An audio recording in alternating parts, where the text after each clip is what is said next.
നമസ്കാരം, എല്ലാവർക്കും health and ഗ്ലോയിലേക്ക് സ്വാഗതം. നമ്മൾ ഇന്ന് വന്നിരിക്കുന്നത് എല്ലാവർക്കും ഗുണപ്രദമായിട്ടുള്ള ഒരു ടിപ്പുമായിട്ടാണ്. കുഞ്ഞു മക്കൾ ഉൾപ്പെടെ മുതിർന്നവർ വരെ ഏറ്റവും അധികം ബുദ്ധിമുട്ടുന്ന ഒന്നാണ് ചുമ. ഇതിനെന്ത് പരിഹാരം എന്നായിരിക്കും നമ്മളെല്ലാവരും അന്വേഷിക്കുന്നത്. എന്നാൽ നമ്മുടെ വീട്ടിലുള്ള ചെറിയ ചെറിയ സാധനങ്ങൾ വെച്ച് തന്നെ ഇതിനൊരു പരിഹാരം നമുക്ക് ഉണ്ടാക്കിയാലോ? നെഞ്ചിലുണ്ടാവുന്ന പിടുത്തവും ശ്വസിക്കാൻ ബുദ്ധിമുട്ടുമാണ് നമ്മൾ ചുമ മൂലം നേരിടുന്ന ഏറ്റവും വലിയ പ്രശ്നം.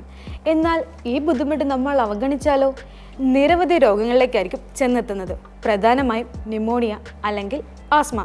അതുകൊണ്ട് തന്നെ വളരെയേറെ ശ്രദ്ധിക്കേണ്ടതുണ്ട്. എങ്കിൽ ഇതിന് പരിഹാരമായി നമുക്ക് ചില പൊടിക്കൈകളൊന്ന് നോക്കിയാലോ? റിസൾട്ട് ഉറപ്പാണ്. എൻ്റെ കയ്യിൽ നിന്ന് 2 റെമഡീസാണുള്ളത്.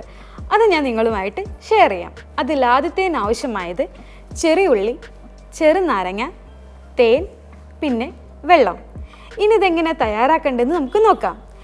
1 ഗ്ലാസ് വെള്ളത്തിലേക്ക് ചെറിയുള്ളി നന്നായിട്ട് അരച്ചത് 1 ടേബിൾ സ്പൂൺ ചേർത്ത് കൊടുക്കുക. ശേഷം അതിലേക്ക് 1 ടേബിൾ സ്പൂൺ നാരങ്ങ നീരും 1 ടേബിൾ സ്പൂൺ തേനും കൂടി ചേർത്ത് നല്ലപോലെ ഇളക്കുക. ചുമയ്ക്ക് പരിഹാരമായിട്ടുള്ള ഡ്രിങ്ക് തയ്യാറായിട്ടുണ്ട്. ഇനി പെട്ടെന്നൊരു മാറ്റം വരണമെന്നുണ്ടെങ്കിൽ ദിവസവും 3 പ്രാവശ്യം ഇത് നിങ്ങൾക്ക് കുടിക്കാവുന്നതാണ്. എന്താണേലും വ്യത്യാസമുണ്ടാവും. ഇനി രണ്ടാമത്തെ റെമഡിയിലേക്ക് പോകാം.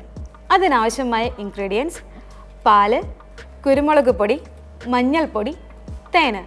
ഇനി ഇതെങ്ങനെ തയ്യാറാക്കേണ്ടതെന്ന് നോക്കാം. 1 ഗ്ലാസ് ചൂട് പാലിലേക്ക് 1/4 ടേബിൾ സ്പൂൺ കുരുമുളക് പൊടിയും 1/4 ടേബിൾ സ്പൂൺ മഞ്ഞൾപ്പൊടിയും ചേർത്ത് നല്ലപോലെ ഇളക്കുക. ശേഷം അതിലേക്ക് 1 ടേബിൾ സ്പൂൺ തേനും കൂടെ ചേർത്ത് നല്ലപോലെ ഇളക്കി മാറ്റി വയ്ക്കുക. ഇത് ചുമയ്ക്ക് വളരെ നല്ലതാണ്.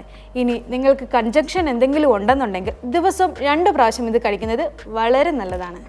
അപ്പോൾ എന്താണേലും എല്ലാവരും ഇത് വീട്ടിൽ തയ്യാറാക്കി നോക്കുക. ചുമയ്ക്ക് വളരെ നല്ലതാണ്. എന്നിട്ട് ഞങ്ങളെ അതിൻ്റെ ഫീഡ്ബാക്ക് അറിയിക്കാൻ മറക്കുകയും ചെയ്യരുത്.